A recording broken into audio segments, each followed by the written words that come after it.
En matière de Bitcoin et crypto-monnaie, la question est sur toutes les lèvres depuis plusieurs mois déjà. Faut-il investir ou pas? Est-ce la monnaie de l'avenir ou un feu de paille dont on aura bientôt oublié l'existence? Café de la Bourse vous révèle son point de vue original, paradoxal, et, nous l'admettons, qui peut être clivant. Les crypto-monnaies sont à l'origine actuellement d'une bulle spéculative majeure et ne tarderont pas à s'effondrer, mais elles représentent tout de même l'avenir des systèmes monétaires et financiers. Explication d'un scénario qui selon nous ressemble fort à celui que les marchés ont connu à l'aube des années 2000 avec la bulle Internet. Monnaie virtuelle, la spéculation fait rage partout. 2017, année du boom des crypto-monnaies. 2017 a été une année décisive pour les crypto-monnaies. Fin décembre 2017, on comptait un total de 1335 monnaies numériques différentes pour une capitalisation boursière atteignant 572 milliards de dollars. L'engouement a été spectaculaire en un an puisque, en 2016, il n'existait que 644 crypto-monnaies représentant une capitalisation boursière de 16,1 milliards de dollars. Les crypto-monnaies sont donc plus nombreuses, leur volume d'échange plus conséquent, surtout depuis l'été 2017 et leur valorisation, certes fluctuante, se distingue tout de même par un mouvement de hausse prodigieux. On a surtout entendu parler de l'envolée spectaculaire du cours du Bitcoin, crypto-monnaie la plus célèbre, qui a vu son cours se multiplier par 15, en dollars, mais de très nombreuses autres crypto-monnaies ont affiché l'an dernier des progressions records. C'est notamment le cas de la devise Ripple qui a gagné sur l'année plus de 36 000%. L'Ethereum a quant à lui progressé de 9 162% et le Litecoin de 5 046%. ICO et crypto-monnaies, les sociétés et particuliers investissent l'an dernier a clairement vu les crypto-monnaies opérer un tournant majeur. Autrefois monnaie de niche prisée des geeks, elles s'invitent désormais dans la presse généraliste et les fonds d'investissement. Ainsi, en 2017, ce sont plus de 80 hedge funds américains qui se sont spécialisés sur les crypto-monnaies. Le 10 décembre 2017, le CB, Chicago Board Option Exchange, a lancé le premier contrat à terme sur le Bitcoin, une introduction perçue comme un signe de légitimité donné par le monde de la finance traditionnelle aux monnaies virtuelles. 2017, c'est aussi l'année où les levées de fonds en monnaie virtuelle initial coin offerings ou ICO en anglais, se sont généralisées. Plus de 3,5 milliards de dollars ont été levés grâce à des ICO l'année dernière. Les entreprises suivent le mouvement en lançant leurs propres crypto-monnaies à l'instar de Telegram ou Kodak. Et le particulier même semble s'y mettre, puisque le sujet est allé jusqu'aux oreilles de Nabila qui dans une longue discussion sur Snapchat confiait même si vous n'y connaissez rien, ça vous permet de gagner de l'argent sans investir beaucoup, ajoutant « C'est vraiment sûr, c'est vraiment cool et si ça vous intéresse vous pouvez y aller les yeux fermés ». Une sortie de la starlette qui a immédiatement déclenché une réponse de l'IMF qui a tweeté « #Nabila le hashtag Bitcoin c'est très risqué. On peut perdre toute sa mise. Pas de placement miracle. Restez à l'écart. » N'empêche, le Bitcoin passionne les foules et s'est peu à peu imposé comme un sujet de conversation. Peut-être même avez-vous eu un débat avec votre frère ou votre cousin lors de la dernière réunion de famille pour savoir s'il fallait y aller ou pas. Acheter parce que les cours montent, c'est de la spéculation? Et évidemment, la question que tout le monde se pose, c'est faut-il investir ou non? Avec en filigrane, est-ce un moyen de faire de l'argent rapidement sans un trop grand risque? Car oui, les monnaies virtuelles, pour une immense majorité des investisseurs qui ne les comprennent pas, servent avant tout à s'enrichir en pariant sur une hausse des cours. Il faut dire que la question se résume bien souvent à cela car, reconnaissons-le, une crypto-devise ne repose sur rien. Jamie Dimon, le PDG de JP Morgan Chase, très critique envers le Bitcoin en septembre, le qualifiant d'escroquerie et d'arnaque, a fait marche arrière en janvier 2018, disant regretter ses propos envers la crypto-monnaie mais on peut malgré tout retenir de la sortie automnale de Jamie Dimon que la valeur des crypto-monnaies ne repose sur aucun actif réel et taux de change ne représente pas la valeur d'une économie ou une parité de pouvoir d'achat. À quoi servent-elles alors? Si leur réputation sulfureuse s'est construite sur leur utilisation par des groupuscules mafieux,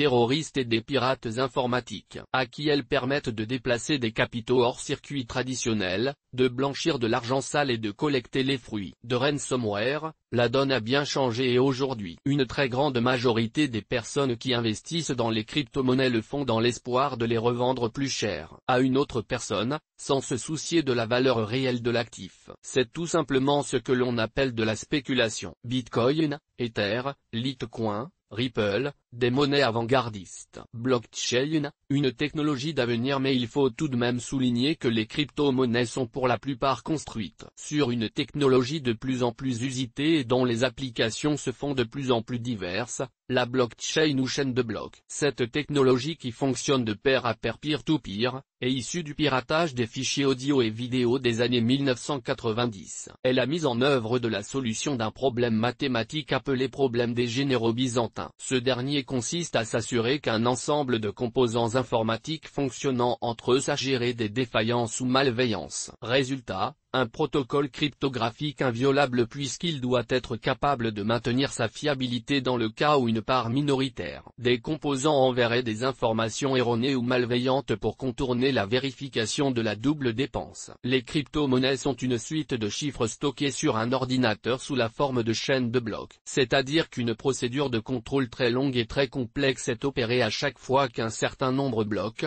de changement est demandé. Cette procédure est effectuée non pas par un contrôleur unique, mais par tous les membres volontaires. Une fois validé, le bloc de changement est daté et ajouté aux autres dans le registre. Enfin, autorisez la lecture du registre à tout le monde, et vous avez une base de données en chaîne de blocs. Comme l'expliquaient si bien les Échos dans l'article Le Bitcoin et les crypto-monnaies, des nouvelles pièces numériques. Et selon Marc Barrenechea, CEO d'OpenText, le potentiel va bien au-delà du changement de notre mode d'échange et de gestion de la richesse. En reliant une chaîne d'informations archivée ou blocs impossibles à modifier, la blockchain a la capacité de créer des systèmes plus transparents et plus sûrs. Ces applications seront nombreuses: mode de transaction, renouvellement de passeport, vote, location de véhicules, paiement d'impôts, et même mode d'identification personnelle. 2018 sera ainsi l'année de la blockchain, surtout dans les domaines de la sécurité et du chiffrage. En effet, les applications de la blockchain,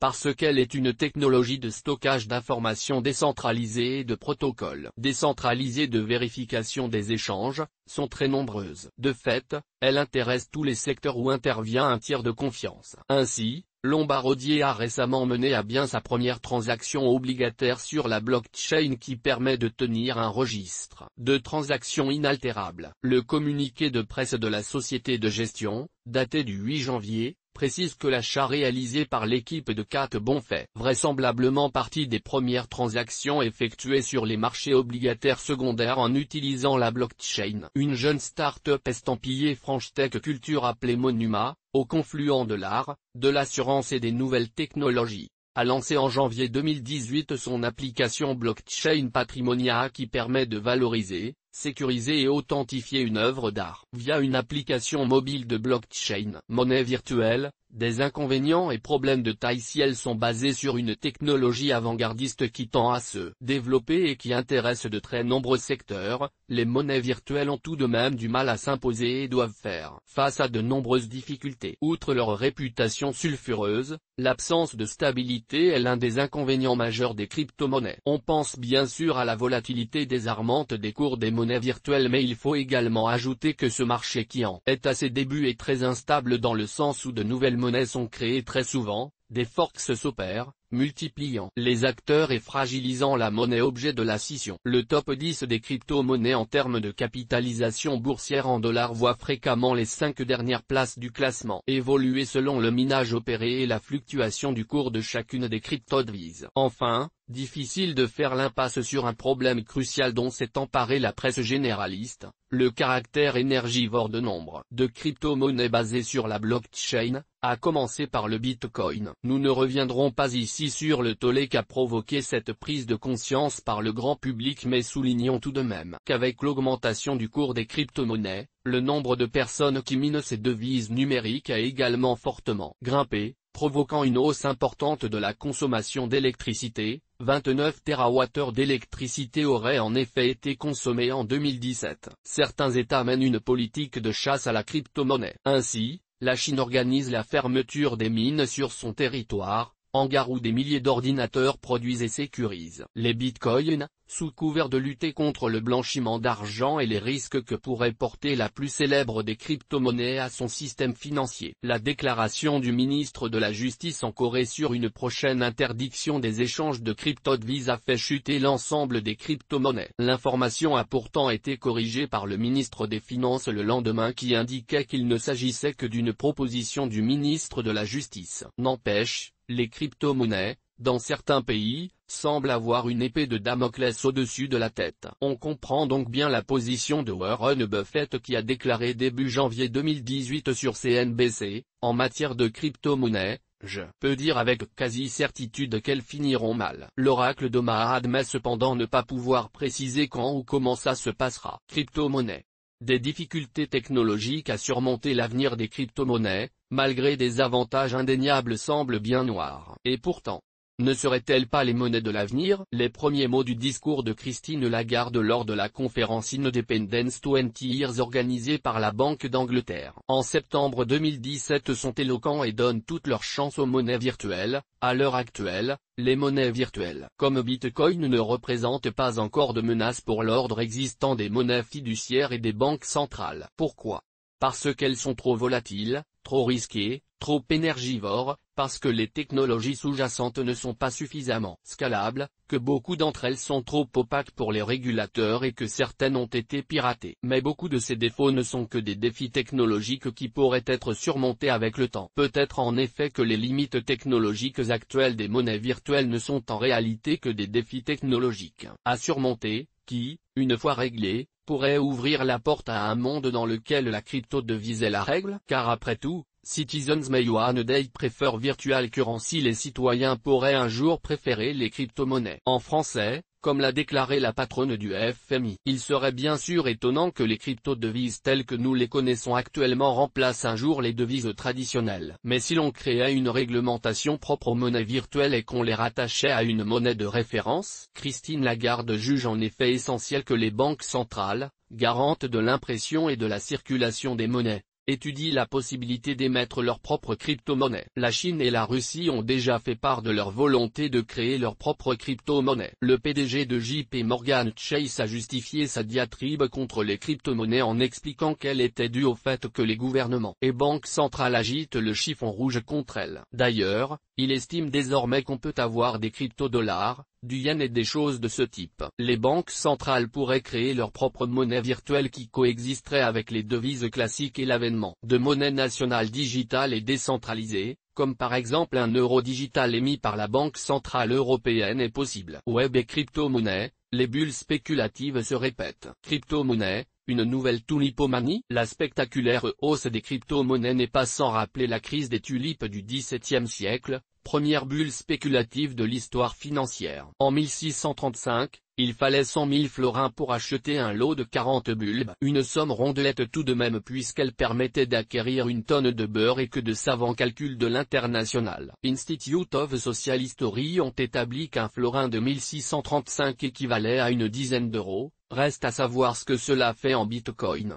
À l'hiver 1636-1637, la bulle a atteint son sommet avec des bulbes changeant de propriétaire jusqu'à 10 fois dans la même journée. Jusqu'au crack en février 1637, le prix des contrats s'effondre et les échanges s'arrêtent net, les bulbes ne valent plus qu'un centième de leur prix d'une semaine auparavant. Nous sommes avec les crypto-monnaies dans une même logique spéculative mais la situation est tout de même légèrement différente. Les tulipes cassées, marbrées et non unies, avant d'être un moyen de gagner de l'argent rapidement en spéculant répondaient avant tout à un effet de mode et un désir d'étaler sa richesse dans ses parterres. Le développement des crypto-monnaies, avant d'être là aussi un moyen de gagner de l'argent rapidement en spéculant, ne se cantonne pas à des motifs aussi futiles. En cela, les crypto-monnaies sont avant tout à rapprocher de la bulle Internet que de la bulle des tulipes. Crypto-monnaies, les similitudes avec la bulle Internet. En effet, nous prédisons aux crypto-monnaies un avenir radieux à long terme, mais une valorisation hautement risquée à court-moyen terme. Comme aux grandes heures de la bulle Internet où 3W placé devant le nom d'une société suffisait à faire décoller son cours, les entreprises qui lancent aujourd'hui leur propre crypto-monnaie progressent en bourse. Ainsi, l'annonce de Kodak le 9 janvier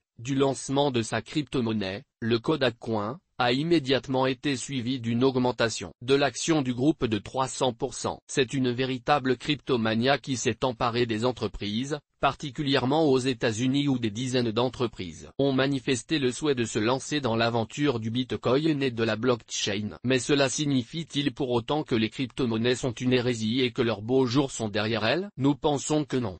La bulle Internet n'a pas signifié la mort du web, bien au contraire. Elle s'est construite trop vite, sur des sociétés aux fondamentaux plus que bancals, mais Internet est et demeure un tournant majeur dans l'histoire de notre économie. De même, les monnaies virtuelles semblent aujourd'hui être au cœur d'une bulle spéculative à l'issue vraisemblablement malheureuse. Mais la blockchain et les crypto-monnaies avec elles représentent tout de même un secteur d'avenir, capable de disrupter de nombreux pans de notre économie, et pourquoi pas tout notre système monétaire et financier. Nous prédisons donc aux crypto-devises un bel avenir, mais qui devrait dans un avenir proche se solder par une déconfiture de la quasi-totalité des acteurs. Un moyen de faire le tri et de partir sur des bases saines pour révolutionner le monde. Source des images, FreePic. Toutes nos informations sont, par nature, génériques. Elles ne tiennent pas compte de votre situation personnelle et ne constituent en aucune façon des recommandations personnalisées en vue de la réalisation de transactions et ne peuvent être assimilées à une prestation de conseil en investissement financier, ni à une incitation quelconque à acheter ou vendre des instruments financiers. Le lecteur est seul responsable de l'utilisation de l'information fournie, sans qu'aucun recours contre la société éditrice de Café de la Bourse, comme ne soit possible. La responsabilité de la société éditrice de Café de la Bourse, comme ne pourra en aucun cas être engagée en cas d'erreur, d'omission ou d'investissement inopportun.